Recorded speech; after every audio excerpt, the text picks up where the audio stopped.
What's up in War Eagle, everybody? You got Ike Jones back on our countdown of the top 40 players PFF rated from the 2024 season going into 2025. Let's get straight to it. Y'all know how we do right here, War Report style. Let's drop it on them.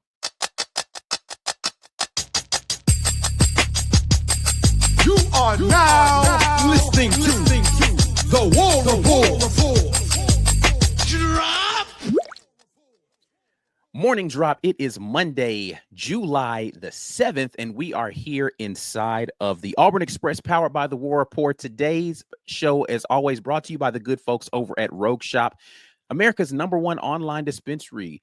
If you need something for stress, pain, sleep, anxiety relief, Rogue Shop's got you covered. Use code REPORT to get you 15% off, again, at America's #1 online dispensary. Let's get straight into today's conversation. We are talking a little bit about PFF graded players going into the 2025 season, and we are taking the top 40 players rated for Auburn. Of course, no freshman going to be involved in this because they did not have PFF ratings from last year, and people who redshirted last year didn't put them in there. So top 40 players returning that have some sort of time on the field. So that's going to include transfers. Let's get straight over into it with our number 28 player. And I already talked about me sleeping a little bit on this young man's game, and that's Rayshawn Pleasant, who comes in at number 28 overall for Auburn, the defensive back that transferred over from Tulane.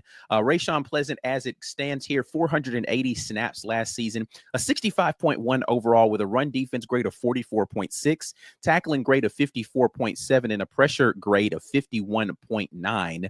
His coverage grade is 69.9. So when I looked at all those things in him and that 65.1, I was like, okay, he's going to be a solid contributor along things. But the thing that I did not take into account was going to be the special teams play. Now, listed on here right now for Rayshawn Pleasant is his kickoff return grade of 75.8. And he's a guy who has been on All-American lists, Walter Camp watch lists as potential game changers in the kickoff game. So I'm looking forward to seeing what he brings. Had 2 kickoff returns for touchdowns last season with Tulane. Also had a 100-yard interception return for a touchdown. His overall special teams grade is a 61.6 according to PFF. So Pleasant is going to be a guy that's going to be able to be a game changer for Auburn in a lot of different ways outside of just being a defensive back. Now, you do see his defensive back ratings here again, and he's a guy who has 65.1, is a decently rated defensive back, but there are, of course, defensive backs that have higher ratings for Auburn left on this. But he's a guy who does well in coverage. He's got good speed, but the issues for him when I was looking at him and kind of evaluating him as a transfer portal prospect were the things around his tackling ability, right? Like I looked at that and I was just like, I don't know. Being able to tackle in space as a defensive back is going to be a big thing. And his coverage rating did a pretty poor job in that Army game last year. 40.1 was his worst outing last year in coverage. But the tackling rating, he has multiple games where if you have seen PFF ratings where they're in the orange or in the red, right? So he's got games where his tackling is 28.2 rated, right? On not a lot of snaps there versus Southeast Louisiana, but then he has 36 snaps. Let's jump down here. 56 snaps against Rice, and his coverage, or his tackle rating is 47.3. North Texas 48.4 on 64 snaps. Only 27 snaps against Charlotte, but 45.4. Navy, he had 34 snaps, 38.1. Memphis, 53 snaps, 35.6. So I looked at things like that and I was like, man, this guy's missing tackles, right? Like in those games, he has a total of 9 missed tackles last season. Total tackles on the season, 36 tackles on the season, but he missed 9. So he would have been up above 40, around 45 if he makes all the tackles that he missed there. And when I look at when I looked at his tape too, I was like, I don't love this guy in the way that DJ Durkin wants to have his guys play. They're playing a lot of off coverage, and it's incumbent on you to be able to turn, stop on a dime, and then go and tackle in space in this defense because of the coverage that they're going to be playing. They're not playing a lot of press coverage, and even though I do think he plays better in press coverage, when you look at his coverage stuff, he has some games where he's graded fairly well in coverage, but he also has some orange games there again as a coverage guy. So I wasn't loving him as a prospect as a DB. I love the speed that I see from him. But then when you go and you look at the special teams ability and his ability to change and flip field position as a kickoff return guy, that's where I'm like, okay, I see the vision now. I see the vision. My apologies. Not to say that he can't be a good fill-in defensive back, but this is going to be the place where he's going to be the major contributor for Auburn. Looking forward to seeing what Auburn can do with him in special teams as a kickoff returner. Going next to the list at number 27, you got a fan favorite, a favorite of our guy Mike G here on the channel, and that's Demarcus Riddick. Demarcus Riddick, the linebacker, coming into his sophomore season with Auburn. Now, when you look at the PFF rating for Demarcus Riddick, on 239 snaps, he was a 65.8 overall on his defensive rating. Run defense at 63.4, 56.2 tackling rating. His pressure rate at 64, or grading, at 65.9, and coverage at 63.5. Demarcus Riddick, an absolute physical freak out there on the field. He's a guy who is playing the linebacker position last year, was at more of an edge position, looking to move in to the interior linebacker position, probably playing that will linebacker in place of Eugene Asante this coming season. And he's going to be a guy, if you think about the way that Asante played and what he was asked to do in this Durkin defense, is trying to be getting to the quarterback still from the interior pass rush position, a guy that's going to be asked to spy from the interior and be there to chase down those mobile quarterbacks, the Taylon Greens and the Marcel Reeds of the world that Auburn is going to have to play this season. Diego Pavia, he's going to be a guy that's going to have that responsibility this year. And then he can go out there and he can cover fairly well. The one thing that he did not do great and really only had two poor games last season, most notably the Alabama game, where he talked about his ability to not wanting to lose to rivals and all that sort of thing. He had a really poor game as far as tackling. His PFF rating was the worst of that season. Arkansas was the other game. So you're talking about two of the most mobile quarterbacks, or the ones that he had the most struggles with last season, in Marcel Reed and Jalen Milroe. But I do anticipate him bouncing back from that. He had the shoulder situation that was going on last year. I'm looking to see a big bounce back year for Demarcus Riddick. And I say bounce back as if he wasn't a true freshman out there last year playing these snaps and just figuring it out on the fly. We heard DJ Durkin and Coach Freeze talk about Demarcus Riddick having to have a more limited package that he had available to him just because he hadn't learned the defense in full. So they were just trying to really get him out there in what they call the rabbit package, to go out there and be a pass rusher, be a contained guy against these faster quarterbacks and just go run guys down in the open field. That was his primary responsibility. He's going to have more responsibility and be able to use that God-given ability of his speed and his ability to just analyze and go this season as a havoc creator on the interior of that Auburn linebacking core. Again, I expect him to play more will linebacker this year than out there on the edge, but he is going to be able to slide out in the edge. And because he has the speed, he should be able to do fairly well in coverage. He had some good coverage grades against last year. Missouri in particular, 85.6 rating in that Missouri game. But he played a lot of, in that Missouri game, 70.2 rating out there.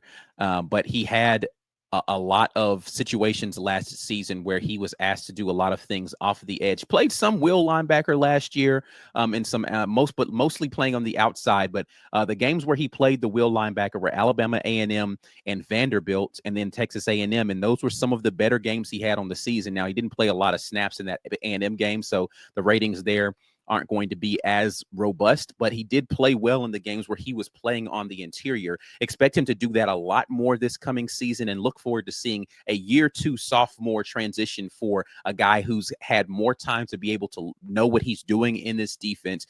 Limited during the spring, so didn't get an opportunity to get a lot of reps, but coming into the fall should be fully healthy and ready to go for Auburn into this season. Once again, today's morning drop brought to you by the good folks at Rogue Shop. Make sure you all head over there. If you have any anxiety about what's going on with Auburn football, Rogue Shop may have the remedy for you. And we definitely appreciate everybody who goes and supports people who are supporting the War Report. Code Report gets you 15% off America's #1 online dispensary.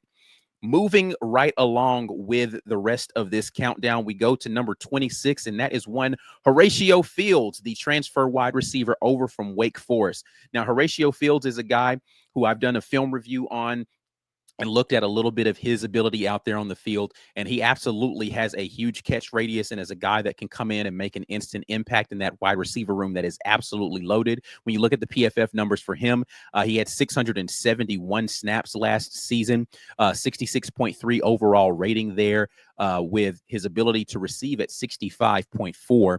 60.8 on the drop, which is pretty good, and only 3 penalties last season. So Horatio Fields, a guy who was out there doing work for Wake Forest. When you look at his total receiving numbers on the year, he is a guy who had 39 catches on 70 targets last year for 467 yards. So he was able to be, again, productive as a guy who wasn't really the number one for that Wake Forest team, not going to be a number one receiver for Auburn. But what I did love about Horatio Fields is his large frame, 6'2", 201, and his ability to high point the football and really be a big target for his quarterbacks.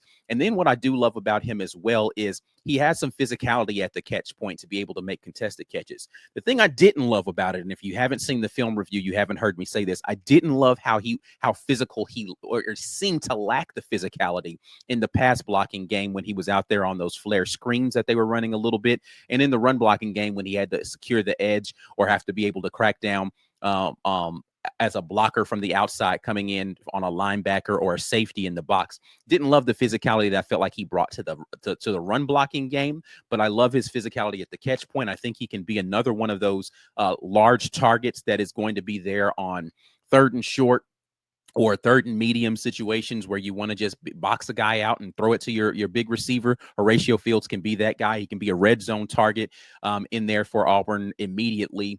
But he also has the ability to be an every down receiver for Auburn. So if there's a need for that, Horatio Fields, I feel like, can step in adequately for that. He's got the playing experience there at Wake Forest. He's going to be this will be his 3rd season in collegiate football. Last year was the first time that he really got starter-like reps. So looking forward to the maturation of Horatio Fields and what he can bring to this Auburn wide receiver core.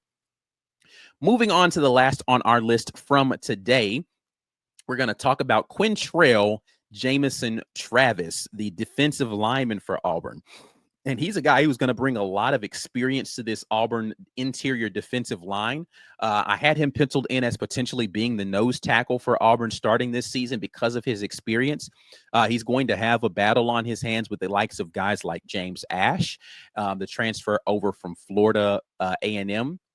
And then, he's going to have some stuff with Walker there on the interior. We talked about Dallas Walker the 4th already. He's the transfer over from Western Kentucky, formerly at Texas A&M. I think he's another guy that will be a rotational piece there. And then, of course, you're talking about Crawford, the true freshman that can play there on the interior as a nose tackle. But Travis may be the guy that starts initially for the squad there, 6'4", 305, but his ratings 321 snaps in total, 66.9 rated according to PFF.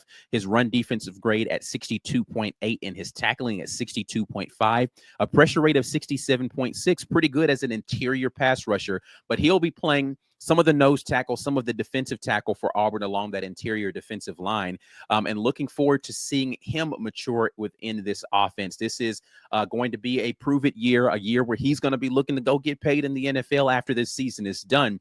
He was a JUCO guy that transferred in after, again, he had a stint in the P5 before and then moved over into the JUCO rankings, and that's where Auburn went and picked him up. So I'm looking forward to seeing what Travis is able to do there on that interior defensive line that really is a lot of people have expressed concern about whether or not there's enough guys along that defensive line. And that's really been another portion of the kind of a forgotten piece of what was an issue for Coach Hugh Freeze and his ability to run the offense that he really wanted to run in the first 2 seasons. Not only was the offensive line not quite where he wanted it to be able to take the tight ends off of the field a little bit and not have to feel like he needed those in there for pass protection. And not only was the quarterback not playing the way that he felt like they needed to as far as diagnosing and getting the ball out quickly. And not only were the wide receivers not on the same page with the quarterback and often, what they called loafing and not running the routes at full speed, whether they felt like they were the primary option or not, or sometimes even running at full speed, but to the wrong places. So the quarterback didn't have confidence in the ability to let it go when he needed to. But the defensive line didn't have enough depth and rotation that he felt like he could go fast and then put that defensive unit back out there on the field again if they needed to, if they were scoring quickly or they were off the field quickly because of the tempo situation. They didn't feel like as if they had enough depth along the defensive line to be able to put that kind of stressor, and the defense would eventually wear down. And so I think you've cured a lot of those ails for Auburn this year, and Quientrail Jamison-Travis being a more senior guy with more snaps under his belt is going to be someone who's going to factor in heavily to being able to play that defensive rotation. I just mentioned the multiplicity of guys that are there at the nose tackle position that he may be filling in and playing some snaps, but also at the defensive tackle position, you think about guys like Malik Blockton that are going to be there on the interior. They've got some guys that they can rotate now and maybe feel a little bit more comfortable with what they can do on the defensive side that will allow them to feel more comfortable with what they're doing as far as tempo is concerned on the offensive side. That's it. That's our 4 guys for today that we're doing in our PFF countdown. Rayshawn Pleasant, the kick returner specifically, but defensive back for Auburn. Demarcus Riddick, the linebacker. Horatio Fields, wide receiver. And Quientrail Jamison-Travis. If you hear these things and you got some questions about this stuff, make sure you drop those questions right down there in the comment section. Love to hear from you guys about this. If you're out there on podcast land, make sure that you are sharing this with somebody when you're hearing it. If you're here on YouTube, make sure you hit that like button and go ahead and share it and subscribe to the channel. But that's it, man. I'm out of here. Appreciate you guys checking in with us on another morning drop. But that's it until the next time. And as always, War Eagle.